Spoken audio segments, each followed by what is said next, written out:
I just bought a new automobile the same way they did in the 1900s when movies were silent. Wow. Well, I just got this Jeep from FlexCar. All my smackaroos go to paying off the hefty value this little gas buggy lost the second I chugged out of the dealership. Toot toot. Okay, well, FlexCar includes maintenance and insurance, and I can switch to an F-150 or Mercedes anytime. What are you, high on giggle juice? Buying a car is supposed to be the bum deal you pretend is the bison's berries. I have no idea what you're saying. The first and only month-to-month car lease. FlexCar, you drive everything.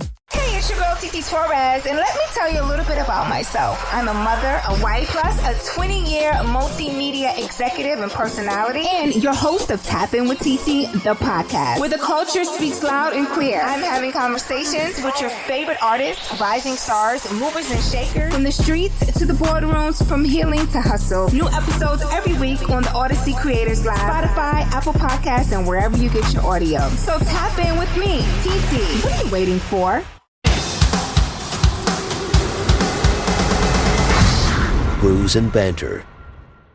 Hey, Frank. Hey, Roman, how are you? I'm good.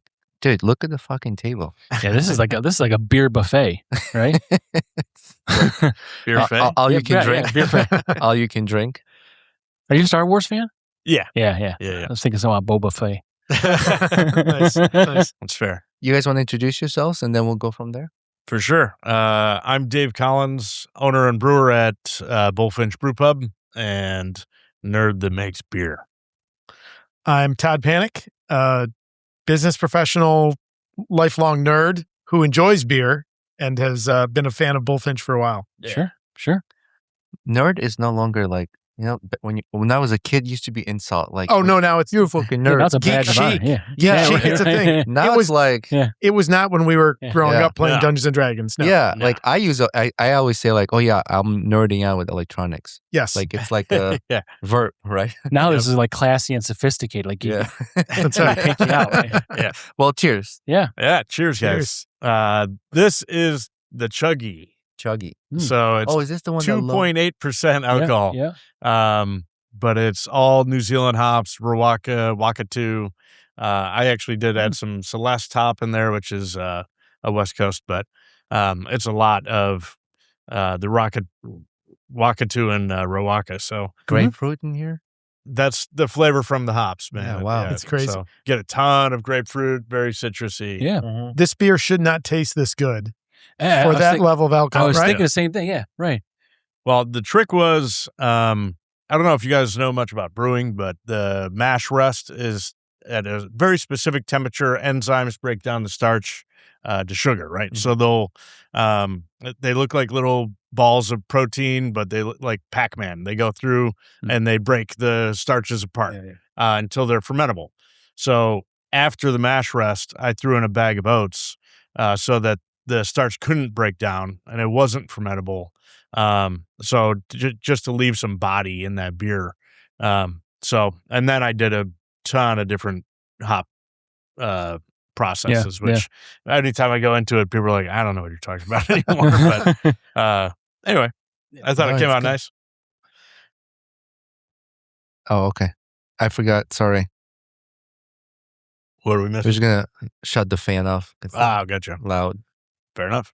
You know, I will occasionally drink an NA beer and I want the taste, but they never drink like this, right? Yeah. They might mimic the flavor of beer, but I had this last week for the first time and was blown away. I'm like 2.8%. That's not possible.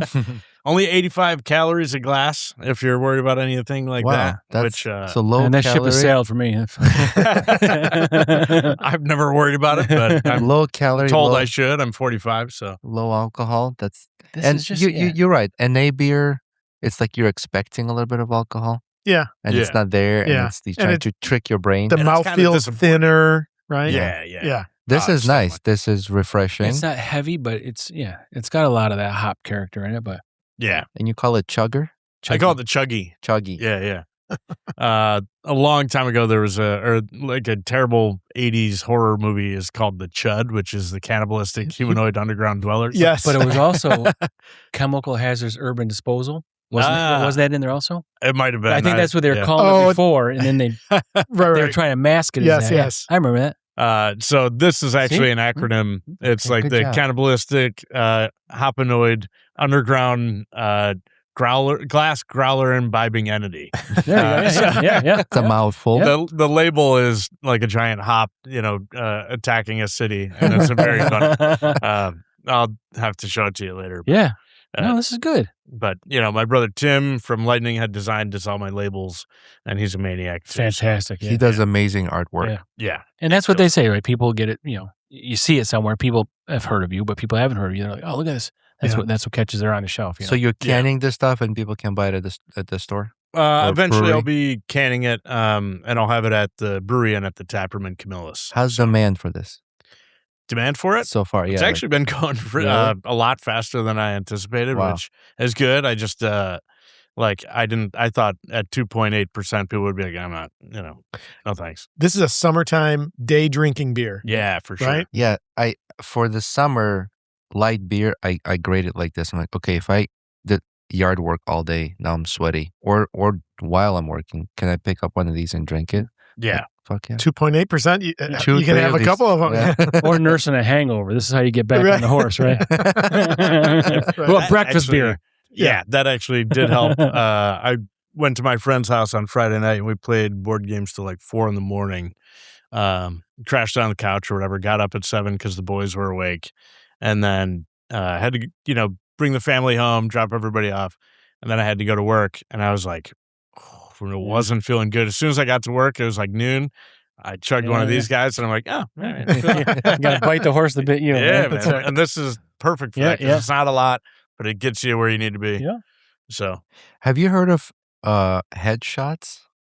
They're like shooters, but it's all foam, like foamies. foamies. Is that Yeah, what it's called? yeah. We had it at Grow, remember? I don't. Oh, yeah. Right. Yeah, I thought you were talking about, I'm thinking about something for a hangover. No. Yeah. We were at Grow, and Yeah, you get Yeah. like this much beer, and then the rest Right. is foam. Yep. it's all and it's like a narrow glass like this, Yeah. and it's tall, and that was weird. I was Mhm. like, how do you like suck the foam down? Right? Yeah, I've seen that trend. It started in Colorado, people doing foamies. I don't know. I want a whole glass of beer. Yeah. I know Sorry. You that. know what I mean? I get it. I understand what you're doing. It's one of those things is like the brewers are kind of showing off that they know how to get all that like protein packed into the beer. So because the protein helps with the foam retention and all that stuff. So it's one of those things that it's like it's done to kind of show you their skill in that regard and how to pour it in a way that the foam comes out like creamy. But again, I want a beer. I'll show them my skill and I'll drink it. Yeah, Right, that's right, that's right. Bragging rights or Yeah. something? kind of. Yeah, it's just like again, it's not something I care much about. And the other thing is, I guess you're showing off that you can train your staff how to pour a big bed, like a poorly poured beer. I don't know, like not my thing. But you do get creative with a lot of other stuff, Oh, for sure. Like I think we've talked about it. We talk about it anytime we mention Bullfinch or when we went to Pennsylvania, we always talk talk about about this one. the key lime pie. Oh yeah, It's yeah, fucking phenomenal, right? yeah, man. It's like, how the fuck do you make the batter part of it taste? Yeah, can you make a prime Yeah. rib? Can you make a prime rib beer? If anyone could, Yeah. it would be Probably. Dave. Right, Right? right. I don't tell think you'd like it. I tell people all the time, I love craft beer. I do not like sours. A Mhm. good sour, you can have a sour, with the exception of Bullfinch. Dave's sours are incredible. I don't know how he does it. The one that my group started drinking was Prismatic Spray, Yeah. which tastes like rainbow sherbet. Yeah. And you tell somebody like, well, it's beer. No, hell, got it. And they're like, Yeah. oh my God, it's rainbow sherbet. Mhm. Yeah, Yeah. no kidding. Now try like 7 other sours that all taste like something they should not be. It's Mhm. incredible. That Yeah. would be a fun game. You get all your sours out, and you don't tell people what they are, so they have to drink it and write down what they think it is. Yeah, that's not a bad idea. It's not a bad idea. Yeah, How about- I feel like people would nail it most of the time. You have any lactose beers? There's lactose sugar in the hypnotic pattern.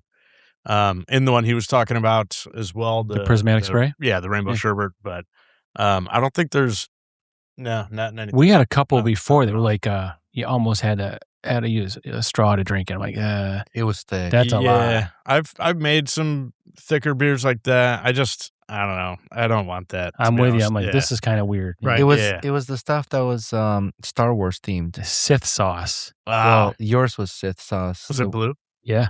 Yeah. No, mine was No, red. his Well, was right, red. so- right. Mine His was blue. We called it Yoda's breast milk. because it was Yoda on there. Yeah. It was not even blue. It was like Turquoise. Yeah, I know what Like- you mean. something like that. But was it like? I think I saw that. It wasn't. So. It wasn't other half, was it? no, it was Meyer Creek, right? No, R&R. Yeah. Oh, really? RAR, right? RAR, R&R, one of those. Oh, okay. So Yeah, they had a line. Yeah. If I want to, daiquiri, I'll go to Key West, man. I don't want diabetes in my beer. I think you mean diabetes. Diabetes. Yeah. But I do try to, get interesting flavors in the beer, right? Like it isn't thick and soupy, but it has a very interesting flavor. So like the key lime that you're talking about, I used biscuit and honey malts in the mash process. So it gives you kind of that like toasted biscuit, graham cracker flavor. Mhm. So that And then- probably why it brought the taste of the batter. Yeah. And then I used cheesecake powder and cinnamon in the whirlpool, aged it on vanilla bean, and then I added the key lime pie. And I add the matcha powder into it also after the fermentation and all that. So yeah, get like a key lime matcha pie sour. And It's not great. not thick. You don't have to drink it through a straw. Right. No, it's Yeah, I don't want to actually- chew my beer. It's light. No. Yeah. Unless it's prime rib beer. Mm. Next season. Yeah, Who knows, right? Christmas time. You want medium rare? Probably. Yeah, that's it, right. Yeah. You like- Sure. Just make some carbonated blood, I guess, right? Yeah, if you see me just squeezing steaks out into the kettle, it'll be Do you want to tell us just a long day. about every beer here? So that I can if you like. Yeah, sure. yeah, just give us a little background history, why you chose what it is, and what's the art Oh, behind you got to it. turn around and tell. You've got a display, so you can Okay, tell us what it is. so yeah. this one. Yeah, What's so this? that's I made 2 mage hands this year. The first one is strawberry, and then this one's mango dragon fruit. So basically, it's supposed to taste like a Moscow Mule sour. So I put mint, lime, and ginger in there, and then I add the fruit. So it literally tastes like a Moscow Mule, like a cocktail. So that was kind of the onus behind it. The strawberry Moscow Mule sounded fun, and something like people could 4.5% that you can just drink on a porch while you're if you got a pool or something like that. Nice. Babysitting, Yeah, someone sure. else's kids. That's right. How about barrel age? You do any barrel age stuff? I have. It's Yeah. just very hard in my space. Yeah. I need a bigger brewery. Yep. Is the big So big things to come. You got any announcements here? What's happening? No, man, not yet. I'm working on it. Yeah. I'm talking to a company about a lease, but currently I don't have the. I have an Mhm. LOI, but what I'm looking at isn't in the price range I'm Yeah. thinking out. So you know? it's an So- idea that could happen at some point, but Yeah, you're not relegated to you're not going to stay where you're at. I'm I in mean, yeah, in you're the going to grow mall- your business. Right. Yeah. In the mall, you can't get a forklift in there. You can't get pallets in there. You can't, it's really hard to get kegs in and out. So it was designed to be a brew pub, grain to glass on site. You're going out of serving tanks right to the tap, right? So where the beer is made, it's drank. And that's great because you get really fresh beer and it always, the quality is great. But it's impossible to do distro. So people are like, "Are you in stores and stuff?" And I'm like, "No, I can't really do self-distribute? that." Yeah. Yeah. If I distribute anywhere, I do it myself, and I'm literally driving it around in my car. So what I need is a bigger brewery where I can push out pallets of stuff. The Sunburst we have on tap. I brought you a keg of that. Yeah. Thank you. And that is something I would do like a lot of next summer if I had a big brewery, right? Because it actually won a gold medal at the U.S. Beer Open last summer. So it's a gold medal winning summer wheat, right? And the U.S. Beer Open has over 9,000 beers are entered by 3,000 breweries from the U.S. and Canada. So it's like the best summer wheat in the country, and I can't even market it, like, because I can't get pallets of that out. I can't I can't get it on tap at restaurants and stuff like that. I just don't have the ability. Mhm. They have room for canning line. Right. I need a better canning line. I bought a little one head filler, which I run myself, and it's absolute Zero nightmare. surprise. Yeah, You're right. yeah. It's terrible. If I may counterpoint, there is an upside to your cramped locale. If you happen to visit Bullfinch and Dave happens to be there, and if you happen to have been nice to him at any point in the past, he is very likely to say, hey, do you want to taste this thing I've got brewing over there? Right. And he will bring you back into the brew space and give you a little sample of something that is amazing. And then you put on your calendar, okay, in 4 weeks, I have to come back because I need to be here when this gets tapped. Yeah. I mean, that is the coolest part, is that One Dave of my makes the favorite beer things. right there. Yeah. One of my favorite things is when the Oktoberfest is aging in the tank after fermentation, and it's not filtered, it's just chilled for like a week or whatever. Putting the pigtail on the tank and pulling a sample, that is like the best, beer experience you can have. I'm not going to lie. I go in and I look, I'm like, oh, is Dave around? Is there any magic happening in the back? Oh, hey, Dave. Hey, how's it going, man? Oh, no. What do you got? Oh, sure. I'd love to. Yeah. And usually I'm with friends, and I'm a bad friend in the sense that when Dave offers you want to taste something, I'm like, bye, guys. I'll be back in about 10 minutes. Not enough for you. No, sorry. Yeah. So, I mean, I brought one can of each of these so we can just all have little samples. But this is the tabletop, so it's just a light lager. I actually tell people this story from I went to brewmaster school in Canada for 2 years, and I tell people, one of my teachers was a guy that worked for Labatt's for 30 years, and he was like, if you think about it, a light lager is like looking at a cornfield. And an IPA is like looking at a rainforest. So if you take an apple tree and you drop it in that cornfield, you're going to see it for miles and miles. If you drop it in the rainforest, it's gone. So you judge a brewery and a brewer, their skill based off their lightest beer. So every time I go to a new brewery that I've never been to, I will try their lightest beer first. If that's good, give me everything you got. You're gonna run you know what I mean? Yeah. But otherwise, if that's not good, see ya. Go to the next one. Your summer wheat is like a probably a low 5 ABV, like a 4.8. Yeah. Yep. Okay. Yep. And it's got local honey. The summer wheat, the Sunburst, has honey from Skinny Atlas. Okay. And then a little ginger in the whirlpool, and then I add tangerine to that.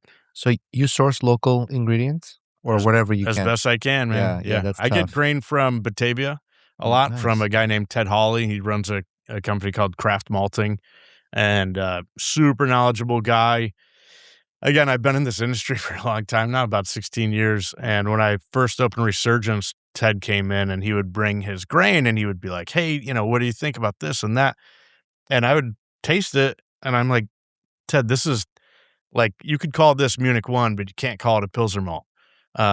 If you want, like, make it lighter and we'll call it a Pilsner malt, but this, you could market this as a Munich Type 1 or, even whatever. Like, it's just, this isn't Pilsner. And he's like, noted. And then he would go change it. And so I kind of helped, I feel like I helped guide him a little bit along to get his like malt process down. And super, super nice guy. And he's gotten so good at it. And actually this This tastes like a Pilsner, right? Yeah, it's just a light lager, right? Okay, yeah, okay. Pilsners have a little bit more bitterness to them. This is really light and soft. Maybe I got the other stuff still in my mouth. Right. Yeah, maybe. Yeah. But this is about 80% Ted's malt. Okay. So there you go. So the Resurgence, is that the place in Buffalo? Yeah, so if we went could just... to Resurgence. We did. And they have a badass canning line, by the way. I know. Sorry. I didn't mean to rub it in your No, face. that's fine. But we were there. Not one. Yeah, there's probably like 4 people running that thing. Well, yeah. we went to interview Big Ditch, and then we wanted to see what's else locally, so we stopped at the Resurgence. Yeah. Yeah, that's and a big just brewery. we got some food there and beer, and you sit there, and the entire length of the bar with windows is their entire canning line. Yep. It's a big setup. Yeah, I was the first employee and master brewer there for 5 years. Oh, nice. So when I went in, we were in Niagara Street in a warehouse with a sawtooth roof.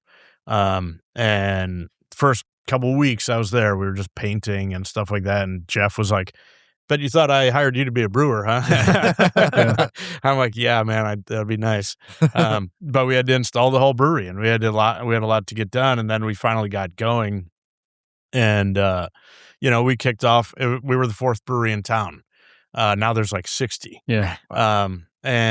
So we were building that $8 million expansion across town, and then I decided I got to do this for myself. I'm. No offense to anybody, but I'm busting my ass for someone else. I should bust my ass for myself. So yeah, I mean, we've talked about this before, but for the people that maybe didn't hear our episode with you, if you want to just take a step back and talk about Gordon Biersch and how this all happened and how the space that story. Let's talk about it. It's a longer story. I don't know how much you want to hear. We'll cut it down because we got beers to drink. That's right. I can tell Todd's he's like that's right. Yeah. Well. I know how good all of this is going to be, so I'm just sticking around. I'm pacing myself. That's fair. Yeah. The only reason Todd's here is because he knew this was coming. Yeah, right. Yeah. Dave's like, "Hey, you want to tag along?" I'm like, "You bring beer?" Yes. So then I will be there. Yes. So long story. It's probably going to be a little bit long, but I moved to Florida right out of college at Fredonia, and then I got a job bartending at the Ritz, which I weaseled my way into that job. There was no reason I should ever get that job, right? I literally knew nothing. I had no experience bartending, and I went in there, and I'm sitting there. It was like an open, hire date or whatever. People. It was like a hiring fair or whatever because the Ritz was just opening, and I'm sitting there and I see the gold steps of service, the credo, and all these plaques up, and I'm waiting for hours. So I'm like, that seems important. So I just memorized it. And then when I met with the person that it's like Survivor, right? You see these clues. That's right. Yeah. So I'm like, I go in and I talk to the manager that's, the hiring manager. And, I was like, and to preface this, I had never heard of the Ritz before in my life. I'm a poor person, right? I grew up in Marcellus. I don't know anything about this shit. You didn't summer on the vineyard. Right. Yeah, no. I wasn't in Naples. Anyways, so I knew nothing about it. But when I got in my interview, I was like, I just love what the Ritz stands for with its gold steps of service. Fucking bullshit. Oh my god, it was this is this man has potential. So I rolled an at 20 on my persuasion on this, right? So I'm blowing all this smoke up this lady's ass, and then she's like, "Yeah, I like you, but you just don't have the experience, right?" And I was like, "All right," and I stood up, and I'm like, "Here's the plan. I'm going to go somewhere else, and I'm going to get a job, and I'm going to work there for 6 months, and I'm coming right back here, and I'm going to talk to you again." And she was like, "Sit down."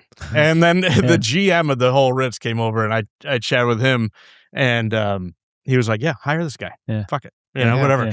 So I had no reason to be there at all. So all that is to say that the Ritz ended up being a great experience in the way that they paid for me to take a wine sommelier class. So I'm a level 1 wine sommelier.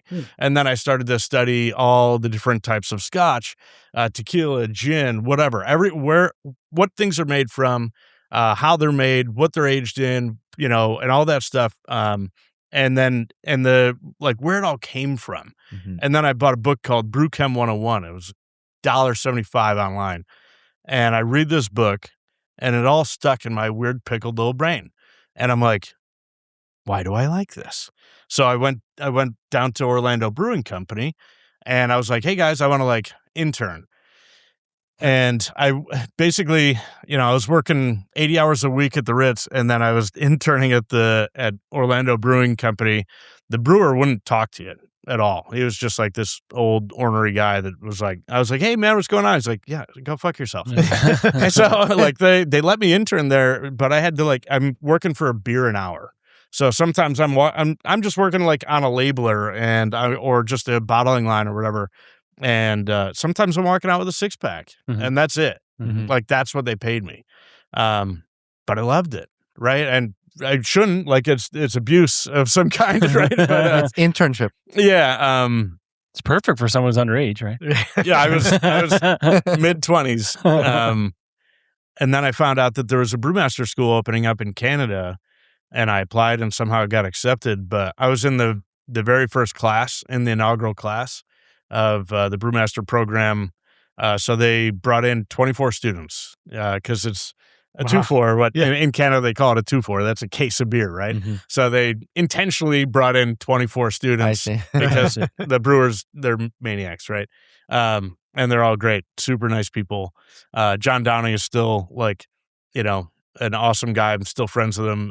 He was my he's the dean of the whole, like, brewery department. But out of brew school, I actually, again, without like a ton of real experience working in the industry, the Gordon Biersch was opening here in the mall, and again, I had to, like, sell myself and, like, make it happen. You know, the guy was like, "Well, you don't really have real experience, running a brewery." I'm like, "Yeah, dude, but, like, at school we make beer. Like, we're not. This isn't, for show. I'm not just in a classroom. We're making beer. I know what's going on."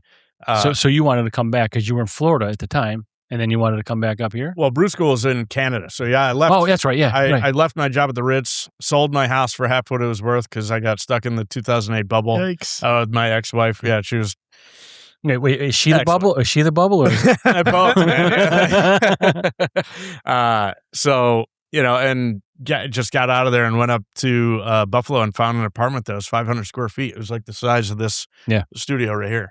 And I worked. I've got a job bartending and brewing at Buffalo Brew Pub, but Buffalo Brew Pub is like an extract brewery, so it's not quite the same. But I would be in the brewery 3 days a week, bartending 4 nights a week, and in brew school 5 days a week for 2 years. So I had like negative 5 days off a week. Right. That's right. I actually told my wife now that I was like, during that time I'd take what I called nano or pico naps. So at a stoplight on my way home at like 3:00 in the morning from work, I'd be like, okay. And then, and then it would turn green. And I'm like, all right, go. So I kind of trained myself to like time this little like 3-second nap. And I don't know, it was probably very, very bad. But I made it. I didn't die. So that's good. Ritz never regretted hiring you though, right? No, man, I worked there for 5 years. I still have my 5-year pin that has a little emerald in it. And when I got up to the lobby, I started at the pool bar and I moved up to the lobby lounge and became like the head bartender at the lobby lounge. Nice. Because I studied the stuff that was behind me, So when I first moved up to lobby, some guy was like, "What's your like smokiest scotch?" And I'm like, "Fuck if I know." I'm looking around like, I don't know. Eeny, miny, yeah, and he's like, I see money smoke. Yeah. He's like, "I see Lefroy, just pour me that." I'm like, "Okay, man, cool." Yeah. And then I instantly went home and I was like, I got to learn this shit. And I bought a book by a guy named Anthony Dias Blue, and it's called just Spirits, right? And he's gone around the world tasting liquor from all over the place, and he gives you flavor notes, what it's made from, and all that stuff. And that was where it started. And I was like, oh shit. And as soon as I bought that one book, I made like an extra $30,000 a year at the lobby lounge, right? Wow. Just knowing what I'm talking about. Look the stuff behind me. And he wasn't even topless. Yeah. I know, yeah. But not at this point. Not yet. At the core though, that is nerdery, right? Like that is nerdery, that ability to be passionate and go deep into something, regardless of what other people care about it, right? Like it resonates with you, you find it and it clicks and you go deep. I mean, at its core, that's what nerdery is. Superheroes, science fiction, fantasy, Star Wars, beer, right? Yeah, like that's nerdery. And in business, understanding, well, this is the demand. I need this knowledge. Sure. You want to get into that? Yeah. Is that the order you want? I mean, I don't care. So like knowing what the customers are asking for, what the demand is, and be like, okay, I don't know this shit, but tomorrow I'm going to know this. Yeah. And to invest the time and take your micro naps and study your ass off, and then show up and then make that extra $30,000 because you've invested that time to study and get better at it. And I think that dedication pays off. You know, I've had an eclectic career. I'm a military veteran. I'm a business professional today. Been in the corporate world for many years. But I took a little detour a few years ago. Sorry. No worries. Share some of yours. No worries. Listen, there's plenty more beers We'll to give come. you more than Yeah, no worries. We're all going to get a heavy pour. That's right. Yeah. But I spent a little time in the local beer scene, running the operations for another local craft brewery. And Which one? Well, Freight Yard. Oh, really? Yeah, my little detour out of the corporate world. Lou is great. Lou is a wonderful lady and a great brewer. Yeah. And she's got her own great beer stories, right? But, you know, my thing running the tap room there was always beer is not what we're selling. What we're selling is hospitality, and we serve it 16 ounces at a time. Yeah. And, you know, when you talk to somebody like Dave or Lou, or you sit down in a place that's welcoming and you feel the hospitality expressed through the beer, it is a natural opportunity for connections, right? And that's what the very best places do is they sell hospitality, not a beverage. Because I can get a great beer a million places. Right. Yeah. But if you make me feel special, if you make me feel like I belong there, I'm going back. And that's what Bullfinch, both of their locations do. Yeah. It's what Freight Yard does. It's what, you know, it's what if you think about the best places you visit, right? Don't you feel at home, even if it's your first time there? Yeah. Being welcome, acknowledged, you know, like not ignored and, you know, not care about service. That makes a big difference. There's a lot of companies that use something similar to that where instead of they sell you the service, they sell you the journey. They're you know, there's some watch companies that would sell you the journey that it takes to get that watch, not so much the watch itself. Right. After the journey you go through to get that watch, then you're like, oh man, I got it. Yeah. You know, like, oh, I love this one. And there's this different passion, different appreciation for it because the journey to it was priceless almost, you know? It's like, it was rewarding. And it's like that. Maybe your journey is getting that final beer done. You're like, that journey was fucking fun. It is fun. You know? But also learning about it, right? The service, the journey to it, the total experience is what a lot of big companies is what they're selling. That was. Oh, I'm sorry. No. Well, that was what I learned. It was day one at the Ritz. Was the GM came in and he said he just literally drew a brain, and then he drew a plus sign and a heart, and he goes, if you engage your mind and your heart, you will make more money. He for like out of the gate, he was like, you guys aren't here because you like this place. You're here to make money, right? And everybody's like, yeah. Like, are we supposed to say that? And then he was like, I've been, you know, he started as a dish pit guy, and then he was the GM of this Orlando Ritz. And that's what he said. He was like, you engage these two things and you will make more money. The more you know and the more you care about the guest experience, the more money you make. The more people want to tip you, you know, the more, you know, it resonates. And it is a different clientele that you're getting, you know. Oh, for sure. But for some other places, but what a great place to learn, right? I think it's transcendent across industry, right? Like I think if, when I worked at my family's small feed store, back, you know, when I was a kid, we're just hauling grain bags around, right? Like it was 50-pound bags of whole corn. That was good training. Yeah, I know, really. I still do it. Yeah. Or horse feed or whatever, but it was about like taking care of people. You know, I'd have to load up the truck with Tim and we'd go across town and dump the grain into, you know, the farmers' bins for their horses, and you got to layer it and stuff like that. But it was just about like, if an old lady could drive up to the dock and she wants a 50-pound bag of birdseed, I know she's not picking that shit up, you know?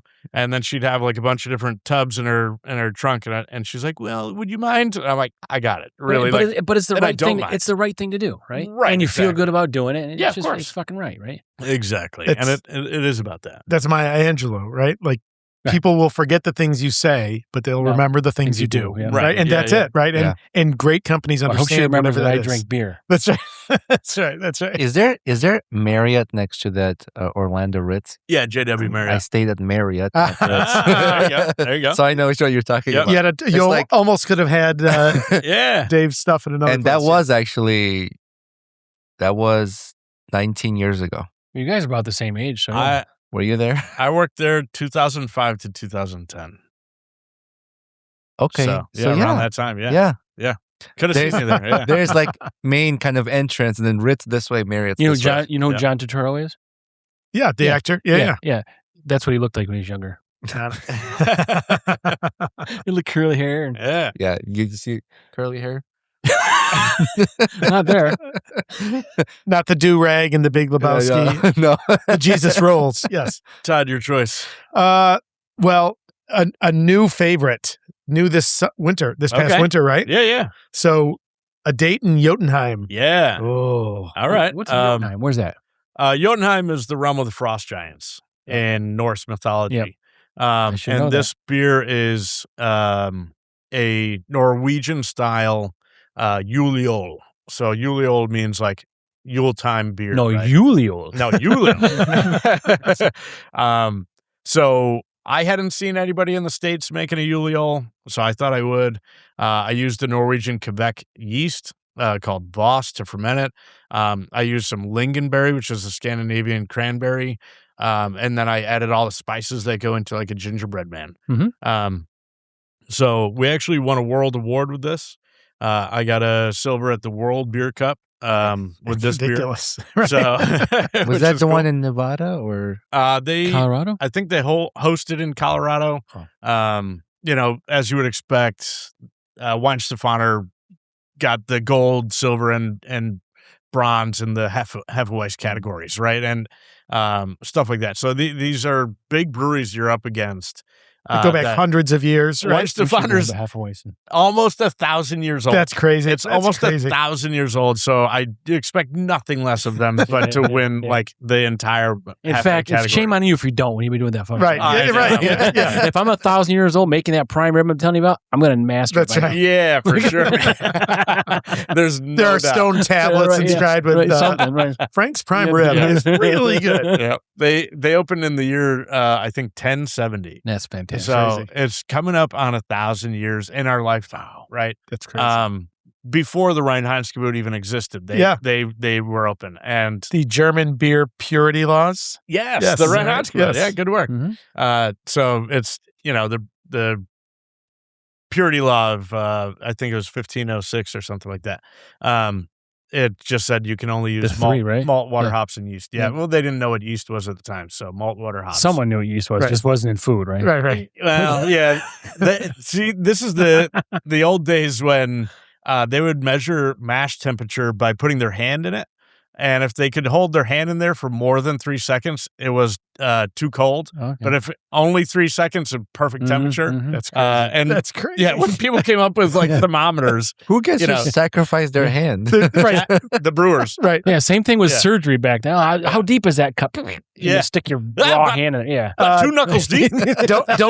Don't dig too deeply into the origins of diagnosing diabetes because you won't want to hear that one either. Oh, boy. We'll talk about that one off camera. Nope. But again, in this industry, it's all about history and Yeah. I mean, there's lore, whatever the case may be. But people appreciate that. Well, mankind has been making beer as long as there's been mankind, right? About 20,000 years. Sumerian. We found Sumerian beers. Right? Yeah, and the reason people settled at the Tigris and Euphrates rivers was to cultivate wheat, right, and to use it to make beer because beer was safer to drink than water, and always has been. That's right.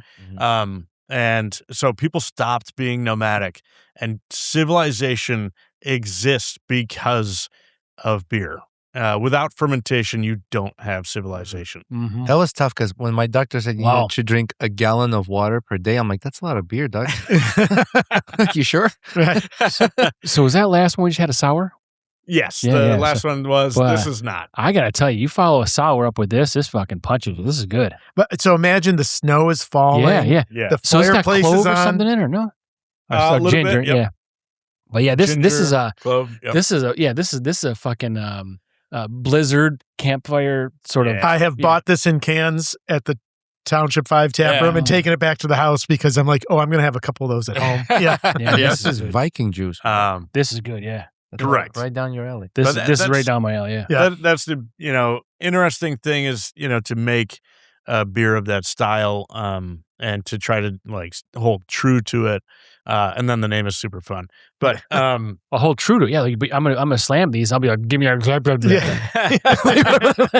the J Give stuff. me the blue guy. Give me the J stuff. And you don't even remember that in the one of the Avengers movies, they go to Jotunheim. Oh, that's Thor. Yeah, exactly. Well, so you talked about the names, right? Totally selfish. So our podcast is... How did you not drink this beer when you talked about that movie? Because this wasn't out yet. Oh, we did Thor many seasons ago. Damn you. But, we pair a beer with a movie. Yeah. And so we've drank Dave's beer twice. You want to plug your... Is that okay? Yeah, plug. Okay, No, so... yeah, whatever. Yeah. All right, so I'm one half. I'm the better looking half. Casey's not going to hear this. Oh, no, I'm in trouble. Me and my best friend, Casey Ryan, co-host the Superpod Hero Cast. Our tagline is, guys with beers talking about movies with capes. Every episode is a superhero movie. And you have to have a cape? You don't have to have a cape. Okay. We define superhero movies at the same way the Supreme Court defines obscenity. I know it when I see it. Okay. So the rule is it's got to be a superhero movie. It had to have a U.S. theatrical release. Okay. And every episode we break down one movie. It's part comedy, part film analysis, part general geekery. But we pair a beer to it because the podcast started, ironically, in Gordon Biersch at the mall. Really? When Casey and I and whoever we brought with us would be, before we went to go see the superhero movie, we'd be sitting at Gordon Biersch, having one of Dave's beers, talking about what we wanted to see or what afterwards, what we just saw. And we wanted to recreate that feeling of sitting around a table, again, the social aspect of beer, and talking about something we love. So it's a pet peeve when I go looking to find a beer to pair with some element of the movie. There are some great beers that have very boring names. I appreciate that every one of Dave's beers has a great name. So we drank Dave's beer twice on the podcast and about 1,000 times outside the podcast. Just a few weeks ago, we released episode 178, which was Marvel's The Eternals. Okay. Which was a great which is a great movie. It's a deep cut. But one of the key it's scenes. not a good movie. For someone, listen to the episode. It was great for That's someone. right. The enthusiasm in the voice. Well, I'm mowing my lawn. I was mowing my lawn and listening to his episode about the Eternals. And I was just like, oh man, I have so many comments. I wish I want to yell it. We're gonna have Dave on this season. I have so many But comments. one of the key scenes in that movie is when basically all of these immortal beings gather back together after having been separated for hundreds of years, and they basically gather around a dinner, around a feast. Yeah. So we drank for that episode, we drank Dave's, which we have right here, the Key Lime Matcha Heroes Feast, because that's the key scene. So hey, good transition. We could drink that now. we did a Conan the Destroyer episode and drank Prismatic Spray, because that's basically a Dungeons and Dragons adventure. So I love the fact that Dave's beers are so great and the artwork and names are so creative. I started as a fan. We're friends now, but I'm just a fan. Let's go back to your story, Dave, when you're now back here and you're starting with Golden Beard. So kind of came up at the Ritz learning about alcohol. Then I got got accepted into the brew school. So I did that for 2 years, and then right out of school,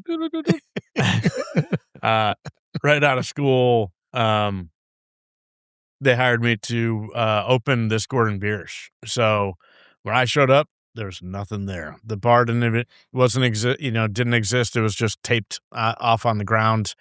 And I met my big boss. His name is Tom Dargan, who is a very fun person to know. He's a maniac, but he's a very cool guy. But he's a fucking maniac. And he's been in the industry for like 35 years, right? So he started with like Sierra Nevada, and he's opened 40 Gordon Biersches with Craftworks. So he's a font of knowledge that I'll never, scratch the surface. He's forgotten more than you know. Yeah, 100%. And so somehow he took a shot on me and let me get the job, and I started there. So I was the first employee and master brewer there for 2 years before I went to Resurgence. But I remember one day he was like, "We got to get all these tanks, got to get all the glycol lines hooked up." And I was like, "Okay, done." And he leaves. It's like 7:00 at night, and I stayed till like 4 a.m. and did it, and then came back the next day. He wanted me to be there at 6:00 the next day, so I show up at 6:00 the next day, and he looks around, he's like, "Holy shit, they're all done?" I'm like, "Yeah, you said to get them done." Yeah. He's like, "I meant this week." Like not last night. I was like, it did seem like a pretty big job. It did seem like a pretty big job for the night, but I got it done. He's like, "Then just go home, asshole." Go get some sleep. Yeah, that's how he talks. That's a great boss. Yeah, That's a great boss. Oh yeah, that's how he talks to you too. He's like, "Hey, get the fuck out of here, dummy." Yeah. So I was like, "Sweet," and I went home and took a big ass nap. But it was just a very fun experience, and working in a corporate field like that and making sure that, and it was down to the fucking numbers, like every single thing you have to have cataloged. Then it got tricky because they wouldn't allow me to make IPAs. That was literally a question I wanted to ask. Weren't you very constrained? Like, here's their menu, and there might be a couple things that were optional, but it was only from this small list. Right. Which is like, you got to, Right. Yeah. Dave's a peacock. You got to let him fly, right? Like, I mean, think about what you just drank. Right, yeah. None of those were on tap at Gordon Biersch, right? Yeah. Sorry, I didn't mean to scream in the throat. That's okay. But that was the thing. So what I had to do is like tricky stuff. Like I wanted to make, you literally have to input every single pound of grain into this program called See To It, right? So if you ordered 880 pounds of Pilsner malt, put that in, and then it tells you what it costs and all that. So I wanted to make like a Belgian double, and traditionally they got Belgian candy syrup in there. I'm not allowed to order that.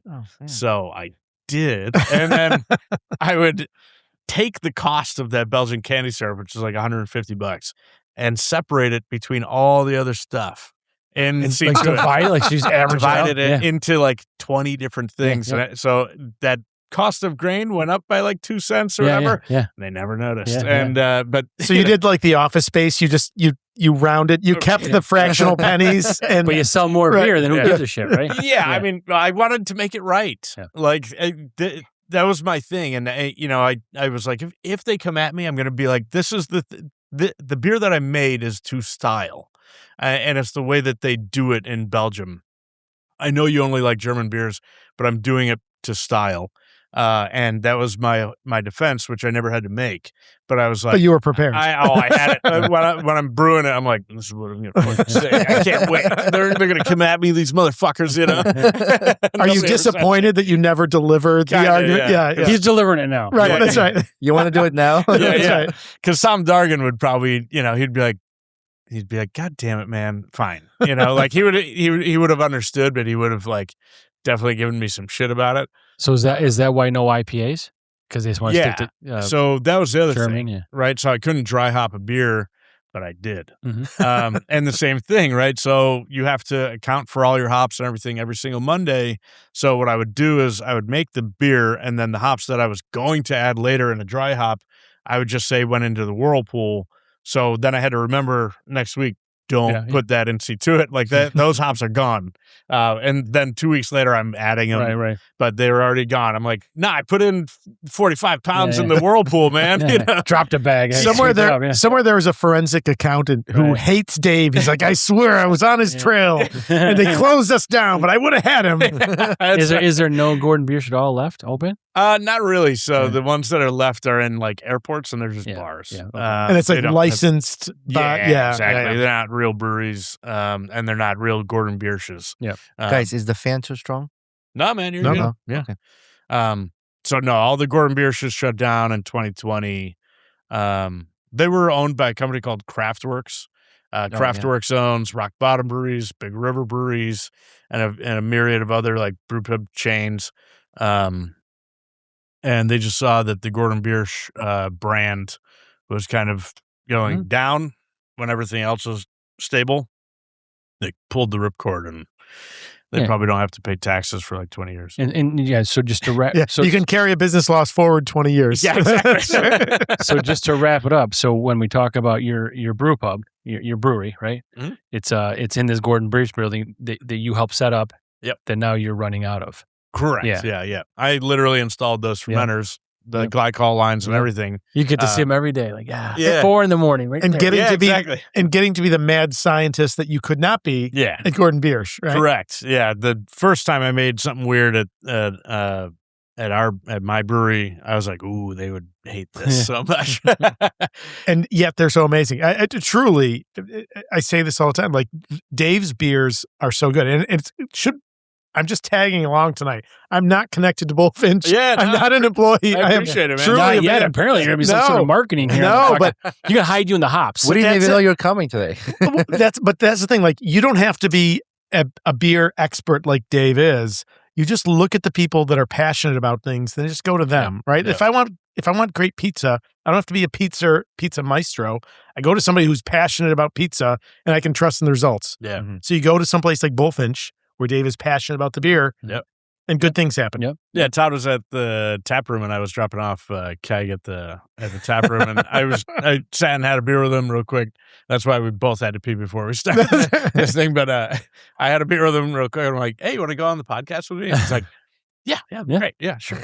Yeah. So See, you get samples of beer and show up on podcasts. that's right. I may be an old man, but I'm not a dumb man. Yeah, So right, yeah, you know, you take the offer. that's right. Yeah. That's right. But it's fun because he runs a podcast that is tied to beer. You guys run a podcast that's tied to beer, and I make beer. So Yeah. I'm like, this all works Yeah. together. Yeah. You And know, you've got to support. We love support my podcast. We love supporting New York State beers. Yeah. We love supporting Central New York beers, and Bullfinch is among the best of them. Sure. So I mean, I'll there's come no on your downside. podcast and we'll just drink Utica Club. Yeah. Let's see. What shitty movie do I have still in the roster? The to go Eternals. through? Oh no! Oh, listen to the episode. You'll find some redemption in there. Yeah. It was a big swing. It's a big swing for Marvel Studios. That was, And yeah, Didn't connect. Apparently, a big swing and miss. Right? Yeah, well, yes, Yeah. fair. It wasn't very good. No, it wasn't very good. So the name Bullfinch. Yeah. Where did that come from? Oh, that's a good question. So Thomas Bullfinch was the guy that translated Greek and Roman mythology to English back in the 1800s.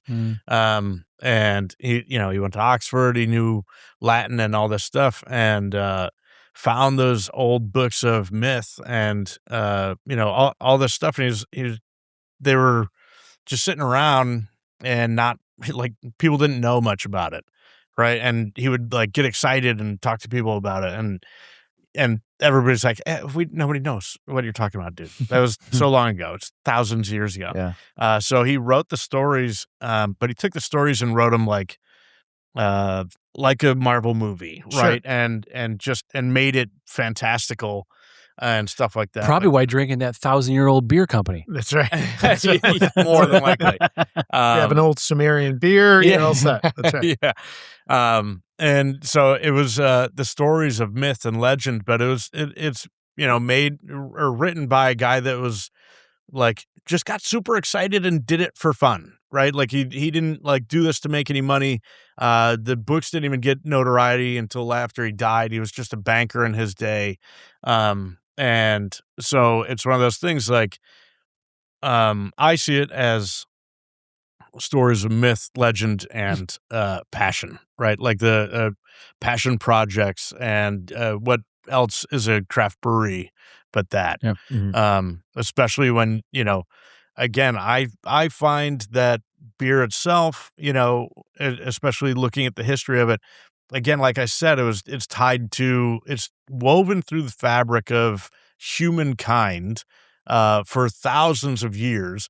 The ancient Egyptians were doing 200,000 barrels of beer a year.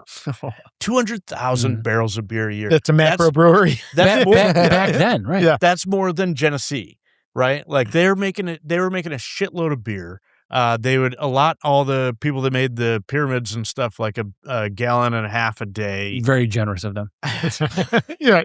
All upside. It's Nice. all Well, upside. perfect, yeah. I mean, there's definitely history there that says that those, people were more or less acolytes, and maybe they weren't slaves, whatever. That's We'll right. get into But it. that's why those corners are so perfect. That's because right. of beer. because they've all been pissed on. That's right. Everybody, But so that's what I'm saying is the history of it, and just what people used to, what we've, the way that we've turned wolves into dachshunds and stuff like that, through genetic manipulation, and just, genetic breeding, right?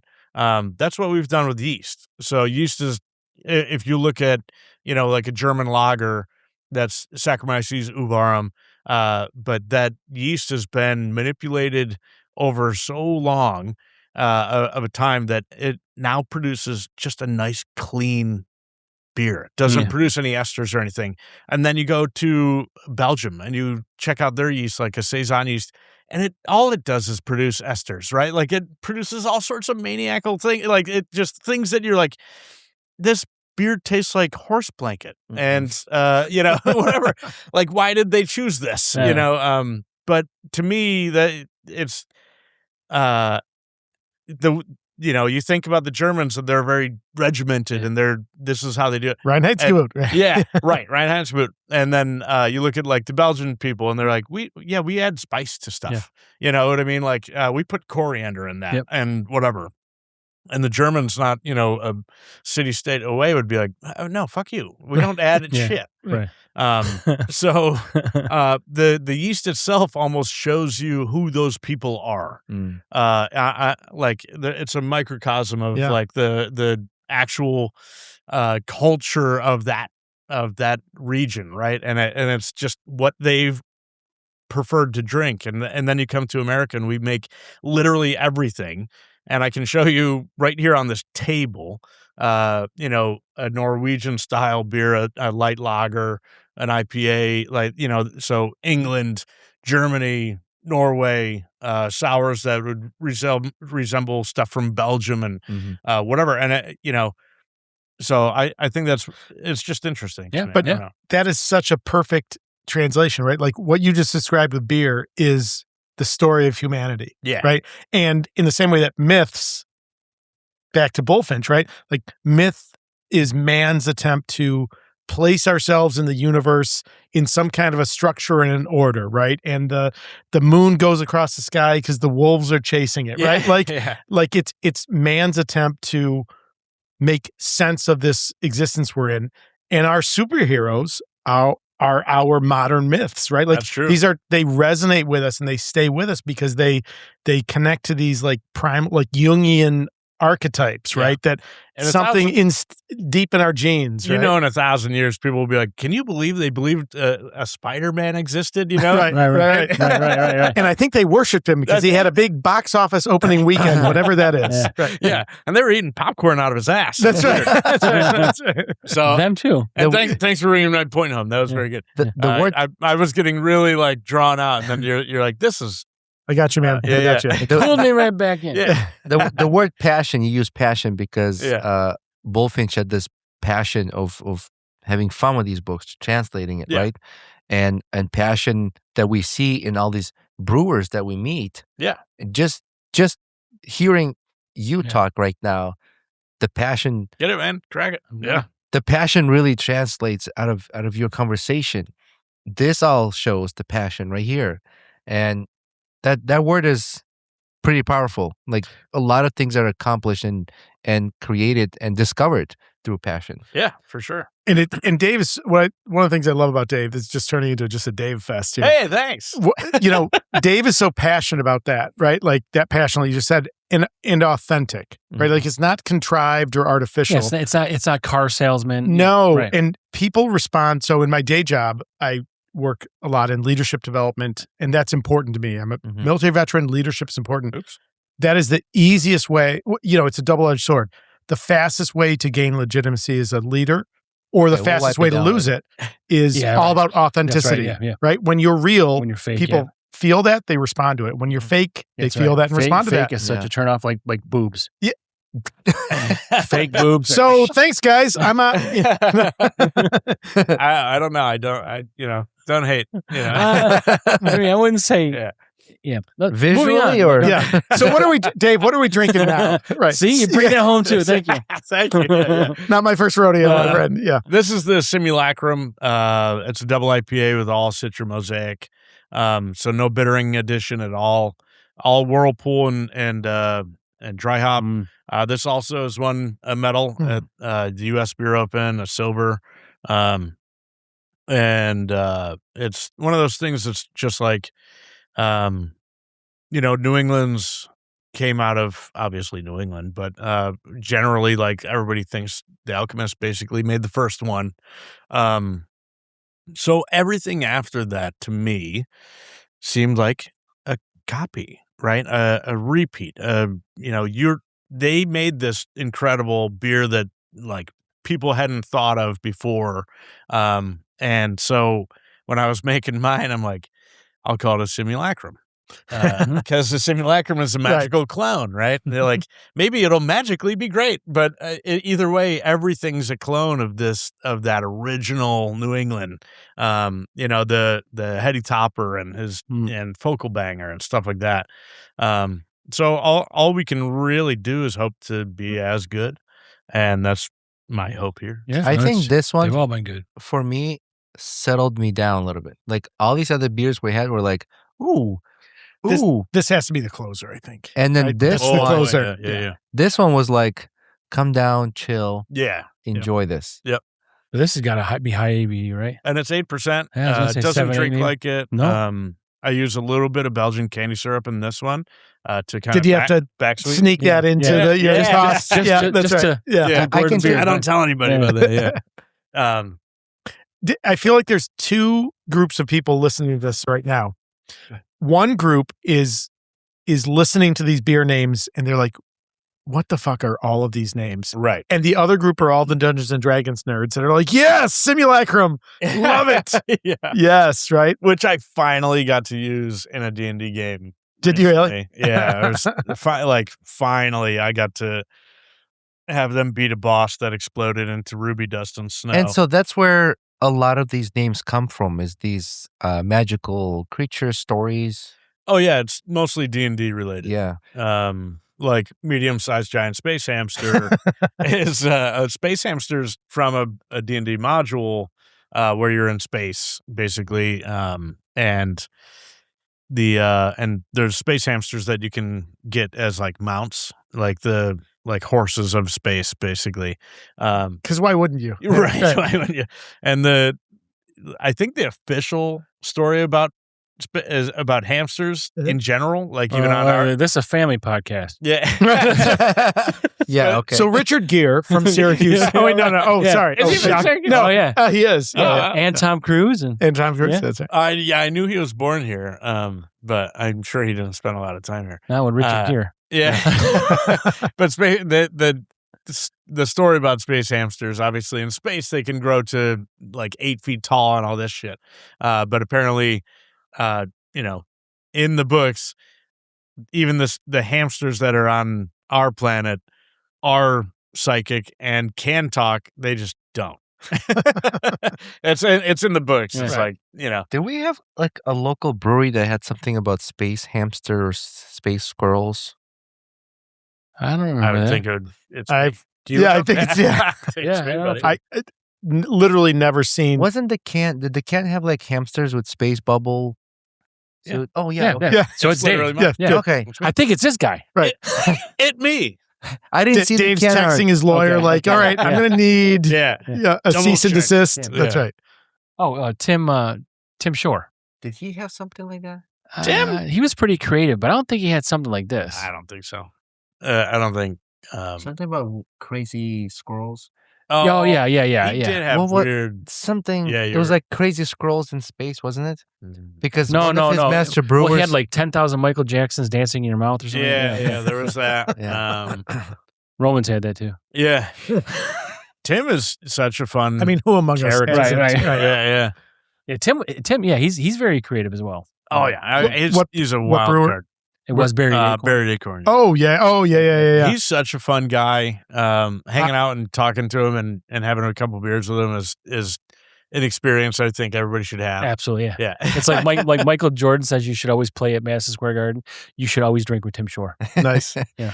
There's such a great New York State and especially Central New York beer scene, right? I learned that pre-Prohibition, New York grew the bulk of the hops for the American beer industry, right? That's true. And then post-Prohibition came back faster on the West Coast, which is why you get West Coast IPAs very hoppy. Yeah, but there was also an aphid locally that ate a lot God of damn hops. aphids. Wiped it out. Right, yeah, there's Fusarium head blight was an issue. So They wiped it out. But it came back. I mean, after a little while, they started growing here again. Yeah. So But this particular podcast, I think people can drink every time you mention one of these character names. yes, Brilliant. do it. Right. Yeah. Like people drink like during Victoria's Secret, every time they say Victoria's Secret during the I don't Every know. time Roxanne, right? Yeah. Yeah. So Game night is going to be tough for the D&D nerds, right? It's going to be tough. You're in for a long haul. You plan on sleeping over. That's right. You were talking about yeast and how it has changed over the years, and we like manipulated. You've heard of Haberly Brewing? Yes. So we talked to one of the owners and Patrick. and he said they were trying to bring back their original yeast From Congress. From Congress. Okay. And they found, was it on eBay? They found a bottle. They I believe, found a bottle on from eBay like that never been opened. from like the 20s or 30s. That's Really? wild. Yeah. Multiple How the hell did they multiple find that? laboratories try to Isolate, like figure out what that is. extract that yeast out. Kept failing. They kind of gave up an idea, and then there was a lab that reached out to them, like, "Hey, we'd like to try it," and they were able to do it. No So now kidding. they're using that yeast and brewing. Which one is it? The golden can. It was the or the yeah, buck? the Premier Lager. Yeah. Okay. Yeah, so gold they're water. using that yeast to brew their current beer. Yeah, that's the beauty of yeast is that from one mother cell, you can get 12 baby cells, right? And the baby cells don't have a birth scar. The mother cell does. Mm-hmm. So all those baby cells that come off of it are fresh yeast. That's why you can continually cultivate yeast. So Isn't that a complicated part of brewing? Like, don't you have to kind of think ahead to, Yeah. I need to harvest, right? Like, I'm getting, let me grab some of that because I need it for 100%. 2 months from now. Yeah. Yeah. That was like when I made the batch of Sunburst, I was like, okay, I can pull that. I use a Quebec yeast on that actually too. And I was like, well, I'm going to make a sour. So I'll jump the yeast from the Voss or from the Sunburst, into the sour. And then once the sour is done, I can jump it into the next batch of sour. And then, there was enough that settled from that first batch of Sunburst that I just hooked up to that tank again and made a 30-barrel batch from that yeast from that tank. So it was one of those things like I made like 90 barrels of beer from a 7-barrel pitch. So Nice. you know, We thought that idea was so cool of pulling the yeast out. Frank came up with the name of reverse engineering. we actually we have a merchandise. So store. if you go on Nice. if you go onto BrewsNBanterStore.com, brews letter N banterstore.com, you can buy hoodies, t-shirts with reverse engineering on it, and it's we just do stupid shit. we I love that. Yeah. we would appreciate the Like- support. That's good. Yeah. Like we buy these guys, right? Same. That's right. Yeah. So yeah, that was when you mentioned yeast Yeah. and manipulation, it made me think of that story.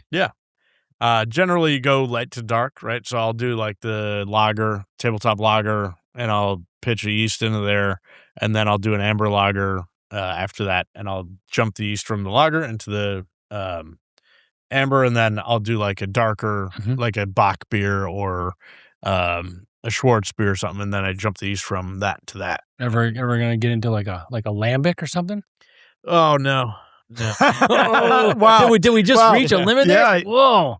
I did that at Resurgence, and it actually came out great. I was very happy with it, but in the space that I have, no. Yeah. And if I got a big warehouse, yes. Is that because of an aging? Like, what makes that Yeah. complicated? So it was one of the first rounds of beer that I made at Resurgence, I told Jeff, I'm like, I'm going to make like a red ale, but I'm going to knock out, 7 barrels of it into a tote, like a big ass plastic tote. Literally like in my basement, a tote. Like a big ass Come on, tote. seriously. Right? Yeah. So normally that tote had like cider in it. That's how a lot of cideries make their cider. They bring in these 7-barrel totes that are kind of wrapped in metal, and it's But like they're a plastic tote Oh. wrapped in metal, like a metal cage. Oh, I've seen those. Yeah, farmers use yes, it. Like the those, farmers use it. Oh, those yeah. CBT totes or something like that? Yeah, What are they so that's called? how a lot of apple cider gets to a cidery that is going to use it to like ferment or whatever.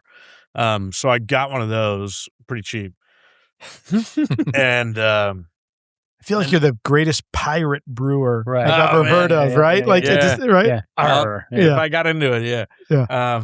So Put mental note. I feel like you need a fantasy pirate beer now. So we can play with that. I made Oh, one. I missed it. Yeah, sorry. Of course you did. I I Sorry. made right. one called the Sword Coast Swashbuckler. Oh, Yeah, yeah, yeah. that's right. The So Jack Sparrow ale. That's- Okay. yeah, man, I actually had a pirate on the label.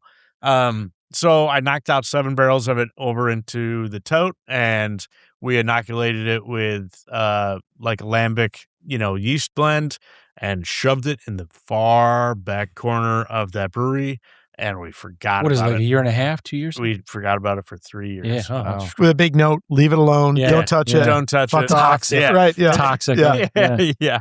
Yeah. So Wow. we left it for 3 years, and I finally pulled it out of there.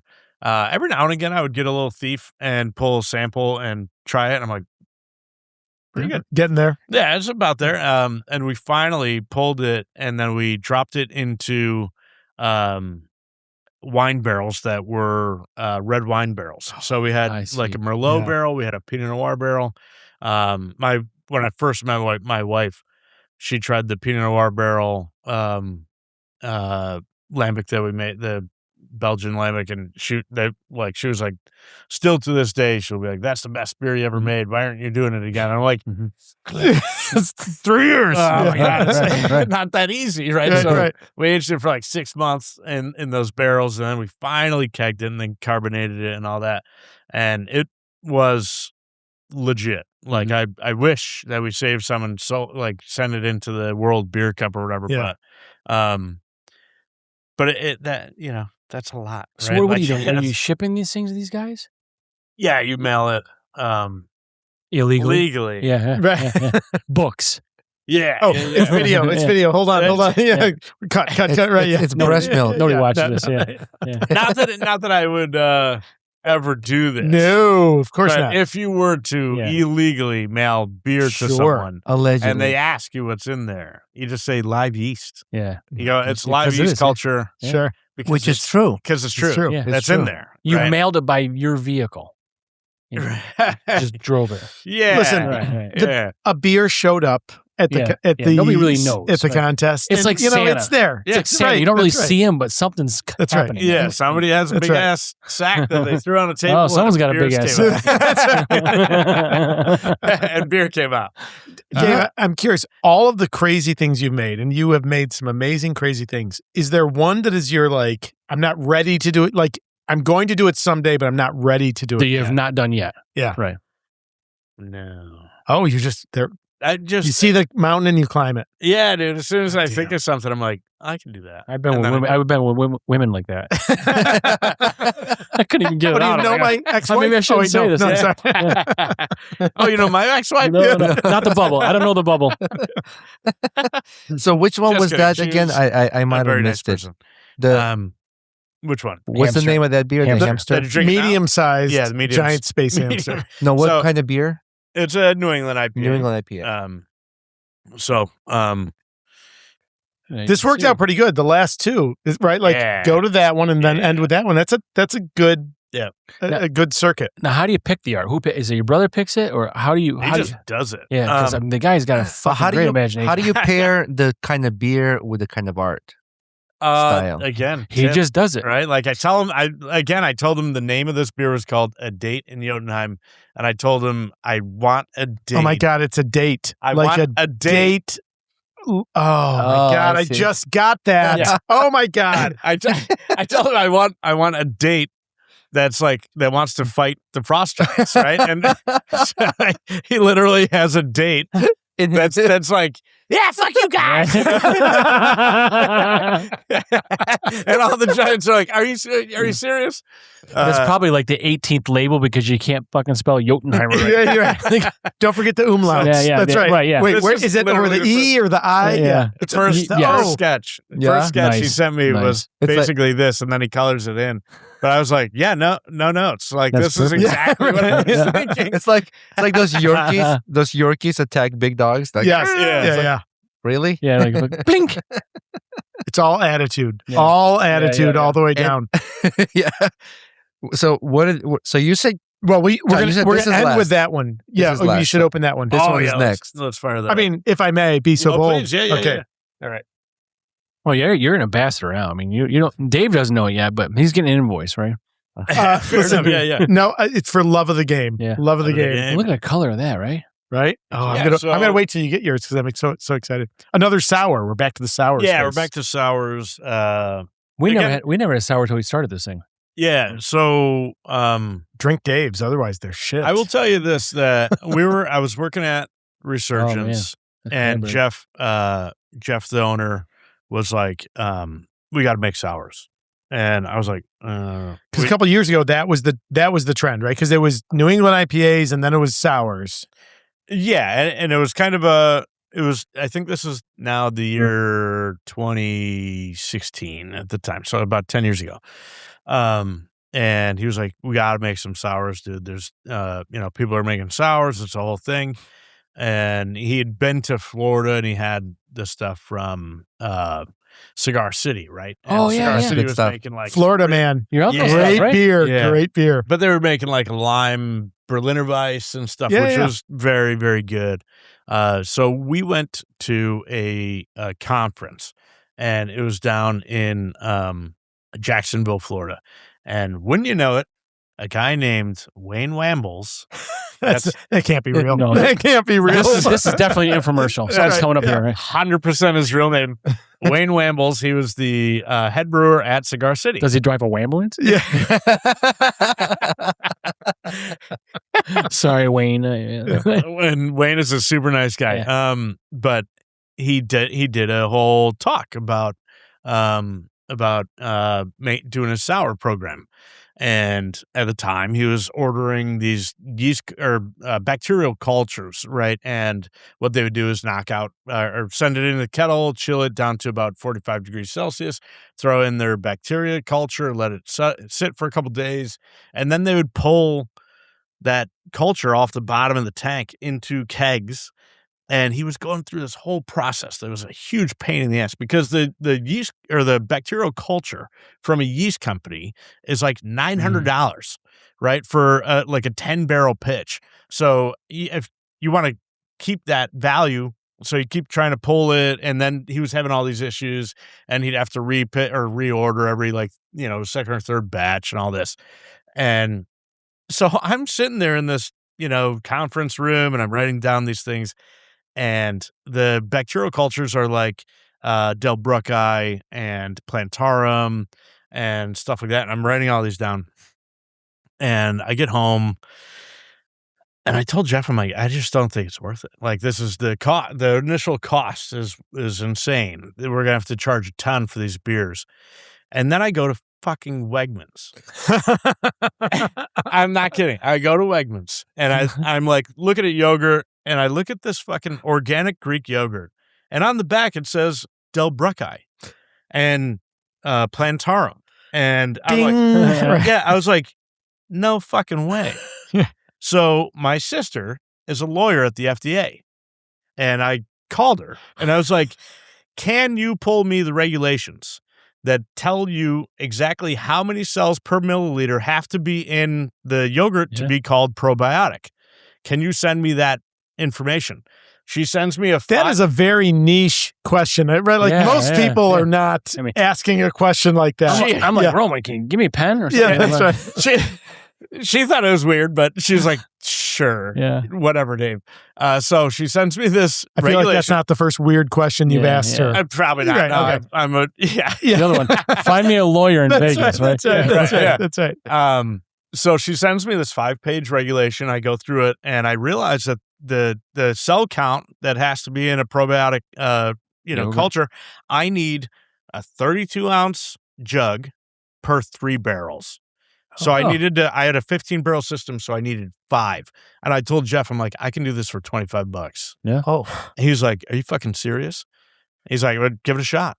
So I, do a whole batch, send it in the kettle, do like a 10-minute boil, chill it down to 45 degrees Celsius, and then I throw in the yogurt and let it sit for 2 days. And then I check my, pH. And I'm like, I'm at 3.2. This is fucking great. And it's like, it works like a charm, right? And then you just boil it and kill it. The bacteria is gone. please tell me, the business professional in me is like, please tell me you patented that process. Please. But now it's here first. No, it's patented now. Yeah, it's totally patented. It's patented. Forget it. Fuck you guys. That's right. That's this right. thing's going to air in like 3 weeks. That's we right. already had the patent in place. That's right. Yeah. No, I'm a big dum-dum that gets proud of himself and excited about stuff. So I ended up, one of my guys that was an intern for me at Resurgence was this guy named Jason. And then he left, and he now is the head brewer over at New York Beer Project. And then these guys, at a different brewery wanted to do a collab with me, and I'm like, yeah, let's. This is how I do it. And Here's so my recipe book. Yeah, and so I do that, and then like the next, so I literally taught like Buffalo how to make sours, and I think the word kind of spread after that. Have you ever heard the story of Paul McCartney talking about his one big regret? A young Michael Jackson collaborating with Paul McCartney. Yeah. And Paul says to Michael, you need to get into music publishing. That's where the money is. And as Paul is approaching Yoko to carefully talk about how he could buy up the Lennon-McCartney catalog, Michael Jackson comes in and Bought it. And he was like, oh my God. go. Yeah. Oh, that conversation. Oh, I wish I hadn't said that. Like Scooter Braun and Taylor Swift. That's right. That's right. Yeah. That conversation was like an $800 million. That was a big hit. That's a I big just hit. referenced Taylor Swift on our podcast. Wow. Okay. Is that a first? That's okay. I'm pretty I mean, upset about she's pretty hot with straight hair, like curly hair Taylor Swift, but straight hair. I am proud of you. Wow. Thanks. This is really big. sweet. I feel like we saw a moment. It's the one I like, the graham cracker one. What is this Yeah. episode? No, the Jotunheimer. Jotunheim, I like that one. What Hi. episode is this? 200 something? No. 190 something? 188 was today. Yesterday. Well, no, Yay. this will probably be like 190 something. So on that episode, I am proud of you. Proud popper. I'll tell you this got cranberry. Can you tell us sure, what's right? in here? No, it's all blueberry. Yeah, same thing. It's cheesecake, blueberry, and matcha powder. So Hypnotic it's, pattern. Yeah. Another spell. Another D&D spell. Maybe Yes, the, another maybe the D&D cheesecake spell. kind of throws me off for like a. Yeah, it's a cheesecake, matcha, blueberry. But again, like, I put a dash of basil in there, not a ton, just a little bit. I can drink a sour. Somewhere else I can drink a sour, but Dave can line up sours. Acid Splash. Yeah. Is another, it's a gin. Oh my God. Yeah. The Acid Splash. It's like a gin martini. Was right? a collab with our buddies at Lock One? Yeah. Lock One over in Phoenix. But you set these up. They're so ridiculously good. It was so fun. I used a Saison They're yeast. great guys too, yeah. So it'd be really, really dry because gin is usually really dry. And then the master distiller at Lock One gave me basically his recipe for Brendan? for his the Lock Tender gin. And he was like, this is the spices I use. These are like kind of the amounts and stuff like that. And I bought all those spices. And he actually was super nice and gifted me some at the time. And so I aged the beer after fermentation on those spices. And oh man, it was like a glass of and I added a little bit of lemon. So I was trying to make a cocktail called the Fitzgerald. That's right. If you've ever heard of that.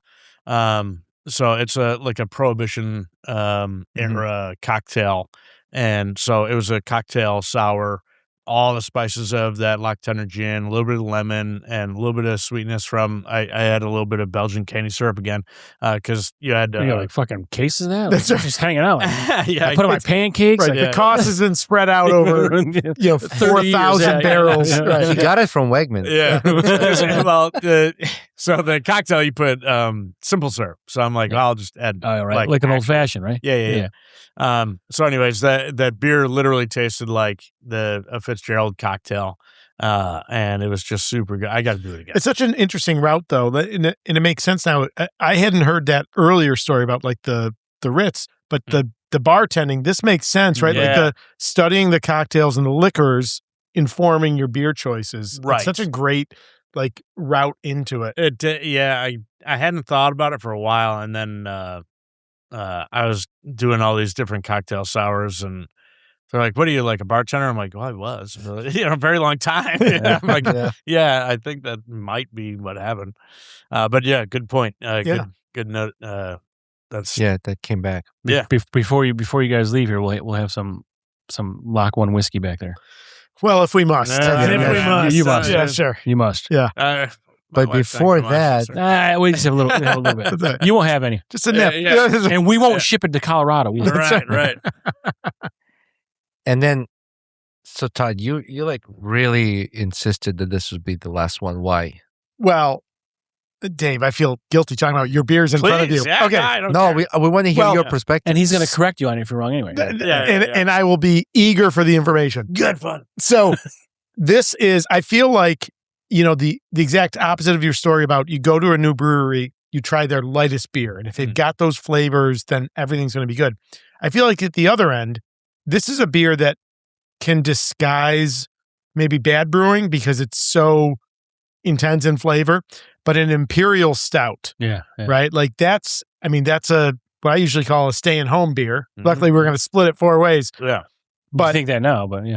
But this is that kind of beer, like, if everything's good below it, this should be amazing. I have actually not had this one yet. Really? So, selfishly, I wanted to end on this one. But we had some lighter tastes, some different flavors, but the imperial stout is like, that should be the last beer you have for the night. Right? I don't know if anybody cares about this, but it's kind of a funny story. Long ass time ago, when I was running this Gordon Biersch, I basically tried to make like Belgian triple. Mm-hmm. So I put 26 bags of grain into the mash. So you made oatmeal. Well, it's normally a normal batch is like 15 bags, right? Your max is generally like 20. So I did 26 bags, and my lauter ton, again, nobody cares about this, but it's a little tight. So basically the hydrostatic pressure of the grain and the liquid on top of it compressed and made it essentially like a block of concrete. Yeah. So I couldn't pull the liquid out from the grain at a certain point. I got like 10 barrels of At that point, it looks like a crust on like a septic tank, right? Dude, it was, yeah. I ended up having to just open the front manway door of the lauter ton and letting it all spill all across the ground. And the whole room filled up with steam, and it was like was the tap room open at the time? Yeah. Dude. Luckily it filled up with steam. The windows fogged up. They're like, what's going on there? You should have came out with a towel. Be like, oh, that's great. Yeah, like a sauna. Like, that's right, dude. You should have put your hand on the glass and like dragged it. In the brewery, no one can hear you scream. That's right. That would have been smart. No, but one of my servers came in. He's like, "Hey, do you have time to do a?" Oh my god! And he was like, "Shit, man, what happened?" I'm like, "I don't want to talk about it," because he was like asking if I could do a brewery tour. I'm like, "No, get out of here." So the grain literally spilled all the way across the ground. It was if I could find pictures for you, I would, but I'll find them sometime and text them to you. Yeah. The grain went all the way to the walk-in cooler. It was. Oh my god! Wow. Oh yeah. It was an absolute mess. So what I did with this, which I just realized, did we give it the name? Yawning Portal. This Sorry. is called the Yawning Portal. Sorry, we described it and didn't say it. Yeah. So what I did with this is what's called an articulated mash, because I wised up. So what I did was I added about 15 bags of just straight up base malt, none of the specialty grain or anything into the first mash. Transferred that up to the lauter tun and ran that back into the kettle. So I got about 15 barrels of like fresh wort from that grain. Mm-hmm. Then I grained out, took all that out of there, and then I milled in again. The same stuff? Another round, but with the specialty grain and with more base malt. And I milled that into the wort that I already had. Yeah.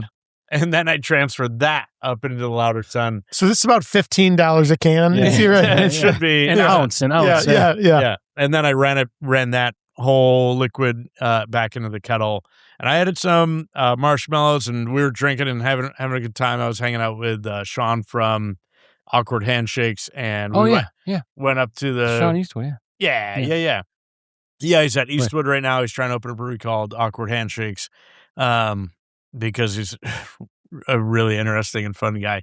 And he's doing all the brewing at Eastwood right now, and their beers are great. He's a very good brewer, very detail oriented. But we were we walked across the mall and went to the food court, and there's that like mochi donut place. Yes. So we're like, give us 20 donuts or whatever. Come on. So we got all these donuts. We brought them down and just threw them in the boil and all that stuff. There's a little bit of that in there. But it was I fun. fucking love mochi donuts. Yeah. What a great story to roll out on, right? Yeah, it's fun. Boy, look at that. Oh, sometimes an imperial stout for me can be a little too boozy. Yeah. And it's overpowering, and I don't enjoy drinking it. Yeah. That is delicious. So it's about yeast health. The yeast during fermentation can produce what's called fusel alcohols. So if they don't have enough like free amino nitrogen, if they don't have enough, of all the little things that they need, they will produce what's called fusel alcohols, and they won't clean it up. So really during fermentation, you're hoping that they clean their own shit up. Yeah. You know what I mean?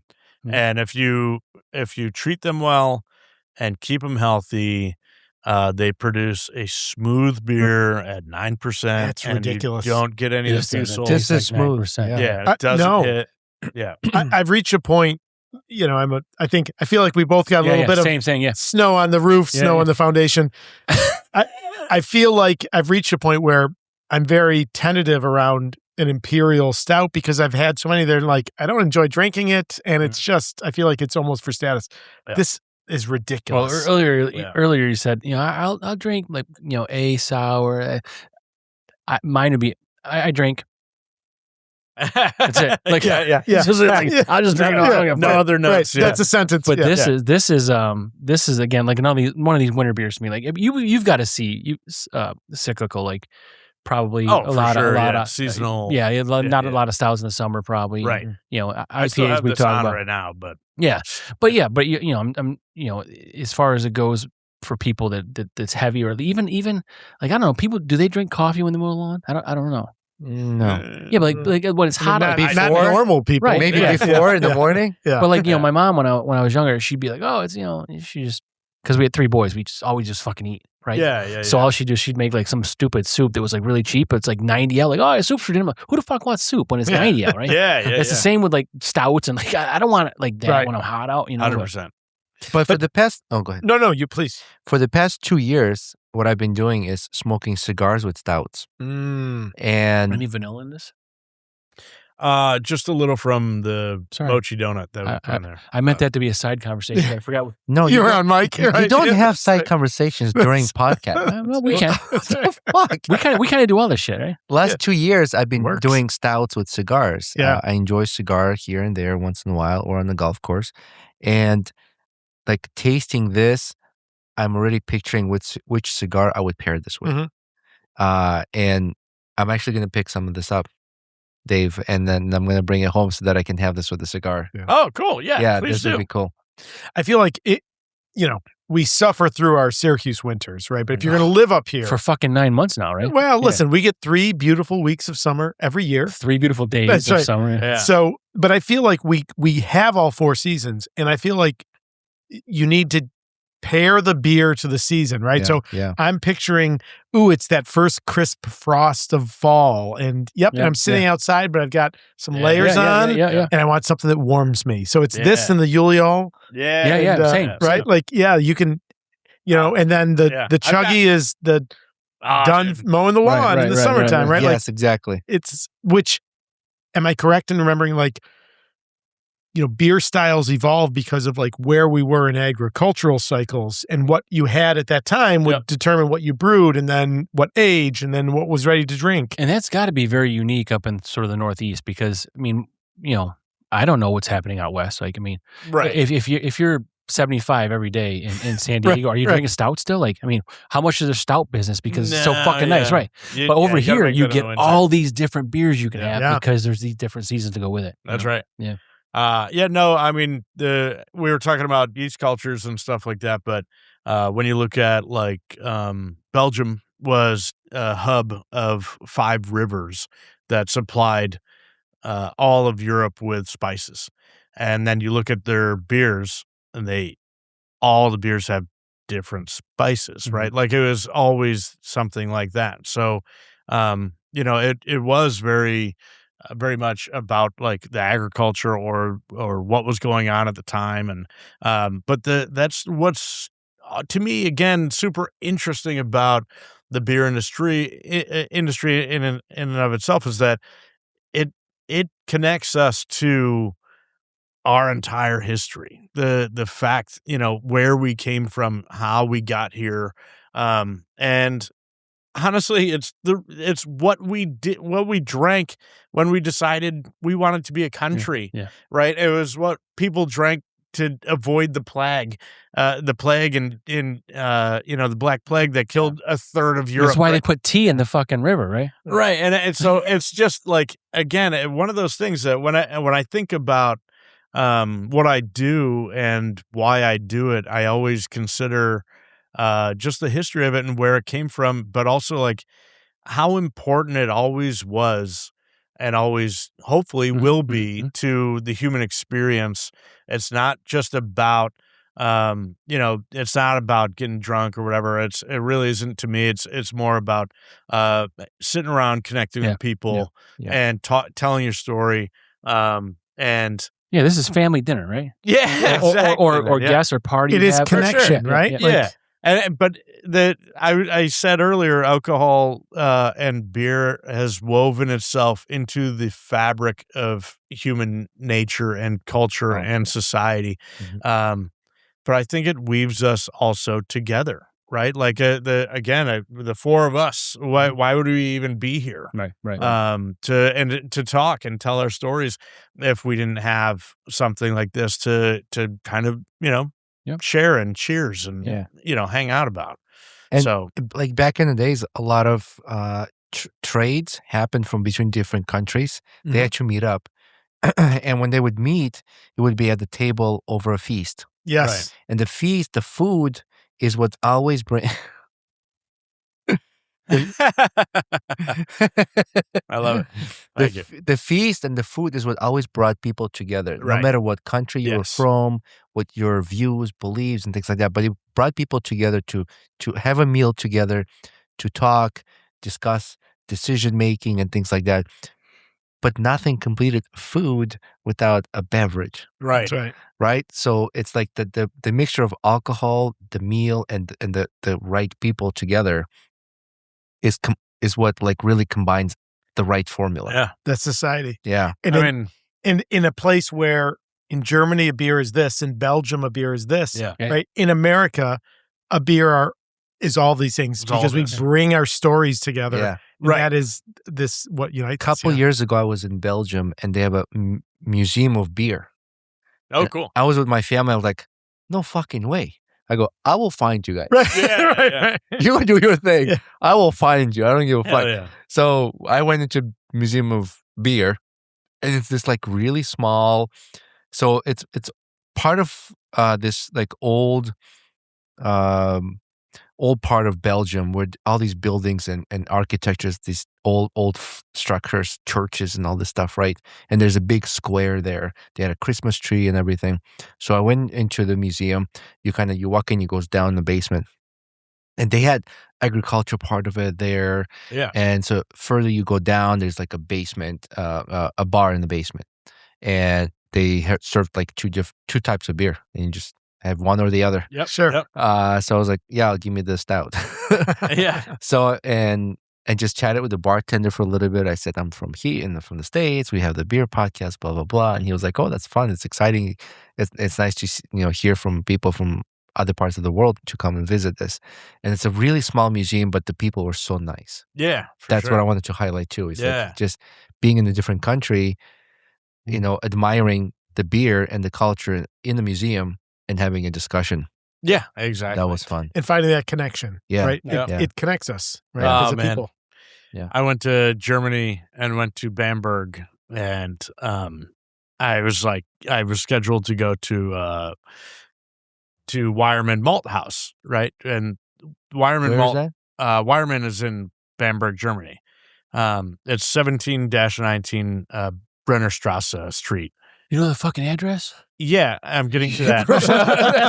So I'm there with a bunch of friends. We're driving up to Bamberg, and we don't have like any GPS or anything, so we just get to town, and I go into a gas station. I'm like, 1719 Brennerstrasse, and the guy was like, "Oh yes," and he gave me directions. We made it to the malt house, and we get there, and this malt house has existed for a couple hundred years, and each building is from a different epoch of like German culture and stuff like that. And it was just it was the same thing, right? Going in there and talking to these guys about what they do and telling them what I do and my reverence and respect for the industry. And I could sit down with a German that barely knew English, and I barely know any German, and I could have a beer with him and just like have a good time. We hung out for hours. It's a time capsule, And right? I barely know. Yeah, I barely know what the fuck anybody said. Yeah, right. yeah, yeah. But we were like hanging out and You talking. understood each other somehow. Yeah, kind of. Yeah. And but I knew the address because when I was working at Gordon Biersch, every bag of Weyermann malt says the address. Oh, So okay. every time You I looked throw, at 1,000 bags. every time I throw a bag down, it's right there. And it just happened to stick in my weird, again, pickled little brain. Yeah. And so I get to Germany and I'm like we were like, where the fuck? I don't know how to get there. Yeah. And then I'm like, I know the address. Let me check. I know where we're going. Let me check my tattoo. 17.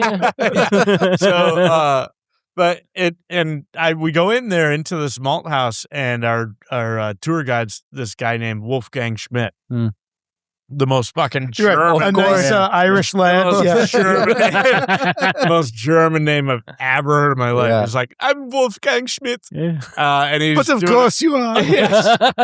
So he's doing this tour, and we're going like. At one point, I kind of like stopped and I was talking to my friends and I'm like, see, these are what are called salad in boxes. And the grain is in there and it's steeping at about 135 degrees. The water is going into the acrospire and releasing the embryo. And it's also releasing gibberellin, which is gibberellic acid, which is like a hormone that goes through the aileron layer and releases. What is it called? I feel pregnant right Yeah. now. What is that called? He's already inside. Gibberellin? I don't know if you know that. No, I can't feel it. Gibberellin. Gibberellin. Yeah. Not Imperial jabroni. stuff. The Strait of Gibberellin. Yeah.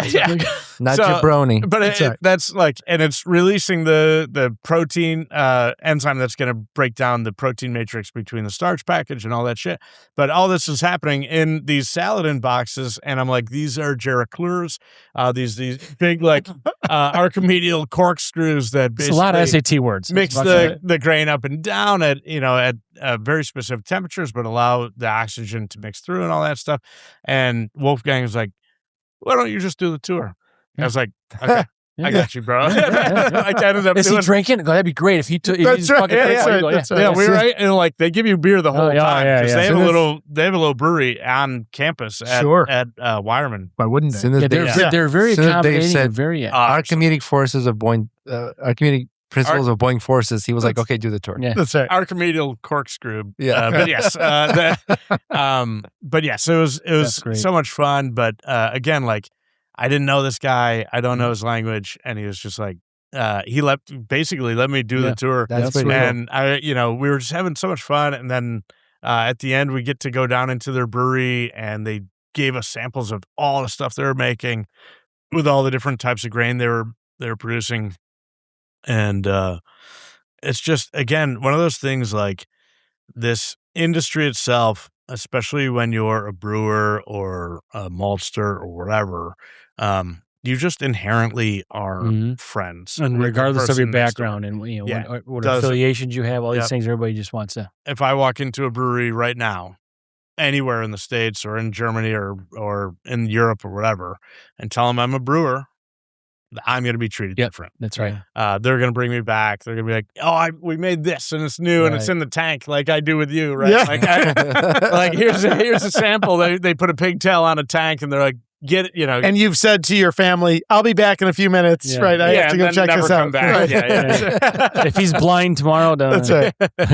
But that's the fun part, right? Like it's just it's an entertaining thing, that's what it is. But it also it does draw and tie us together, on a like subconscious level, and that's what I think is great. Like you guys have this Brews and Banter, right? Like you come here and sit and talk with people about beer, or you don't even talk about beer. You talk about each other or whatever you talk Sometimes about. beer is the staple, is like the icebreaker. But that's what you're talking Beer about, is- right? Beer is the tie. Connective That's tissue. right, yeah. And same with yours. You have the beer and then your superhero stories, right? Right. And it ties you guys together and it ties the stories together.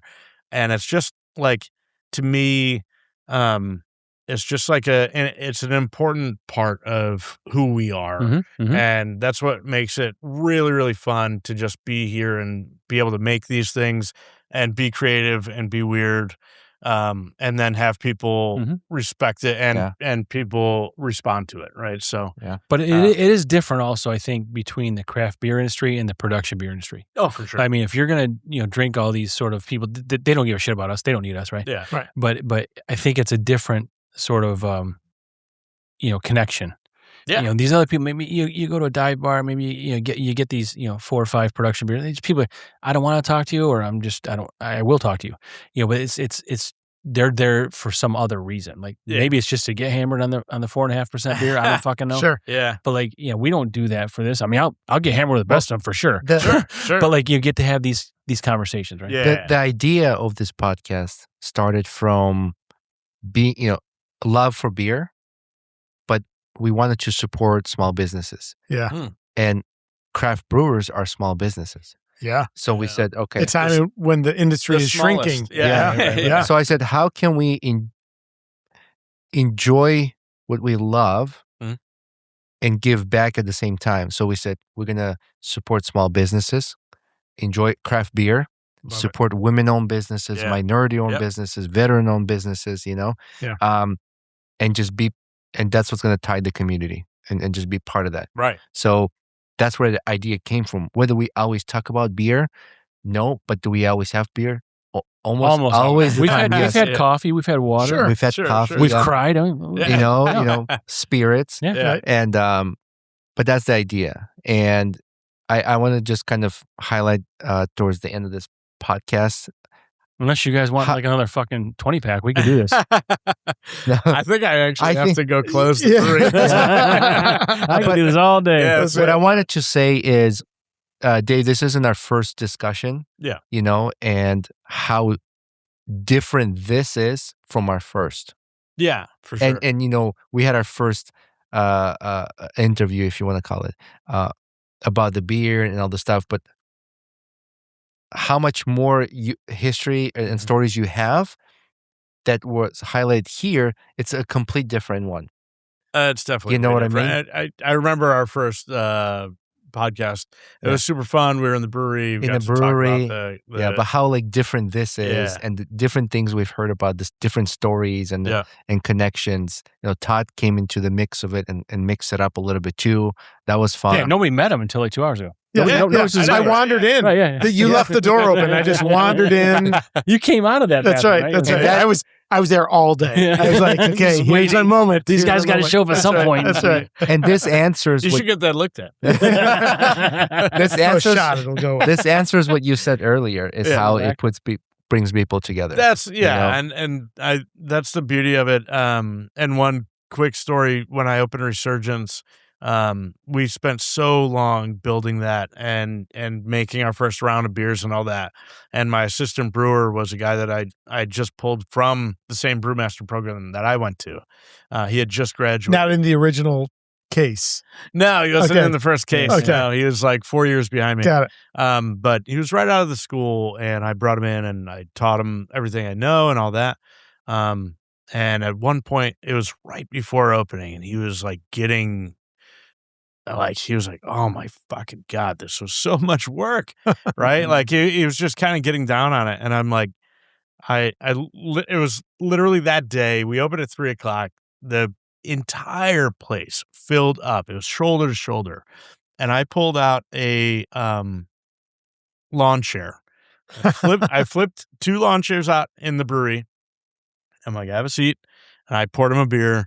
And I showed him, I looked around. I was like, look at all this. Yep. Right? We got hundreds of people in here laughing, goofing around, talking to each other. Connected. Yeah, shoulder to shoulder in here. And I'm like, this is why we do it. Mm-hmm. The fact that all these people are having a good time, that all these people are connecting, all these people, half of them or most of them don't know each other, and they're going to, right? And it's because we did what we did.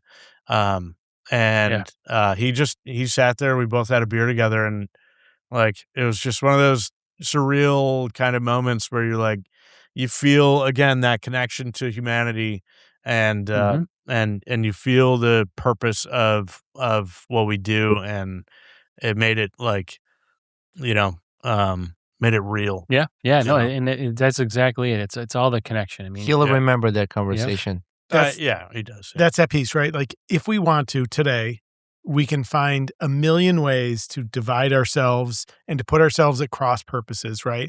And yet here we have this opportunity to sit down and share some beverages and connect. And I would say there's never been a time in my lifetime where connecting with people was more important. And I'm so grateful. So thank you for allowing me to be here. Dave, thanks. Thank you for allowing me to draft. Yeah, for sure. Just sneak in behind you. But and that's the thing. We just met, right? And here we are 2 hours into this thing, and we could still keep my God, going, having a blast. Oh, man, for sure. If I didn't have to go close my restaurant right now. That's right. Any last words you want to add, Dave, Todd? Any sale, any events coming up? Anything you got going on? My 4-year anniversary party is this weekend, and we're gonna have magicians walking around doing free magic. It's literally free. It's the night of the Magi. So we're gonna do like cheap beers, like $5 mage hands and stuff like that. Nice. So that's this weekend coming up. So we probably won't be out by then. Oh yeah, but and then we're gonna be doing beer specials for all the USA games for the FIFA. Oh yeah. So that'll be cool. We're gonna be doing pictures of basically tabletop, chuggy, Hefe. Can't go wrong. Yeah, that chuggy's free. That's a unique beer. Yeah, that's a weird one, right? So all that. So we're gonna be doing specials for all the soccer games at the tap room in Camillus, and then I don't know. I don't know what else after that, man. Lots of stuff, I guess. Good stuff. We can go ahead and end with thanking everybody. Well, and you want to talk about your podcast real quick again? Check us out again. Guys with Beers, talking about movies with capes, the Super Pod Hero Cast. You'll find us wherever you get your pods. Hell yeah, man. Come get geeky with us. Yeah. Yeah. Please. I gotta get on this podcast. You're coming. We're going into our last season. Yeah. Dave will be on it. Last season ever? Yeah. So we've done 9 so far. We just released the end of our 9th season. Okay. So in the fall, September, we'll start season 10. And we've decided 10 is a good number, so we're going to finish with 10. Excellent. We'll check it out. Yeah, please do. For that Yeah. one. But then you're going to start something else because Well, I'll probably do something else. Yeah. I got the gift of gab. Fun D&D. Well, pay attention for maybe If D&D you're- is a lot of fun. something If to you're a come, right, fan of right. D&D, Yeah. something's coming up, and we'll announce that later. That's right. But at this point, I just want to say thank you to all of our listeners, all of our followers. Thank you for everybody who supports this podcast by going to BrewsNBanterstore.com. When you buy the merch, this is where it goes. It goes right back to the podcast. I don't think we've been in the negative for so long. Like it's where we belong. We don't make we don't make gotten money on the comfortable. podcast. Everything goes right back. Our business is losing money. I don't think nothing has anything has gone Crushing. into our pockets at all. Like everything gets invested right back into the You might as well podcast be running a brewery. because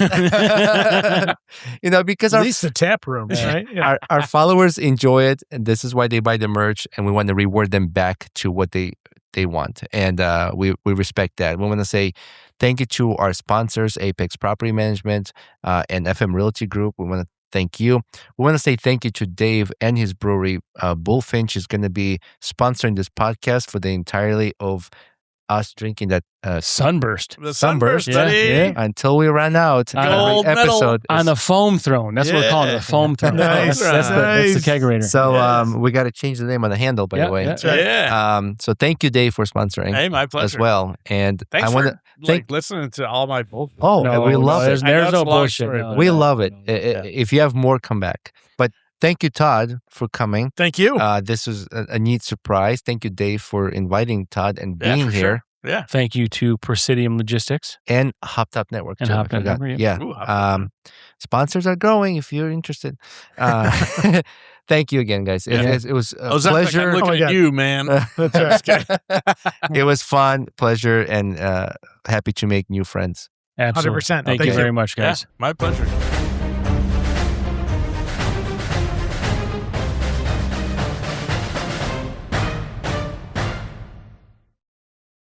Honey, I think we should have an open relationship Yeah, I was thinking the same thing. Let's definitely do that. with our cars. Oh, flex car. Yeah, that's what I meant too. FlexCar is the first and only month-to-month car lease. Swing from a Wrangler 1 month to a Prius the next. Or tap a Tacoma, no strings attached. With FlexCar, you can always swap them out for the newer model. Love this SUV. Can't wait to show your best friend. Daryl? Why? No reason. Here's to open relationships with cars. FlexCar, you drive everything.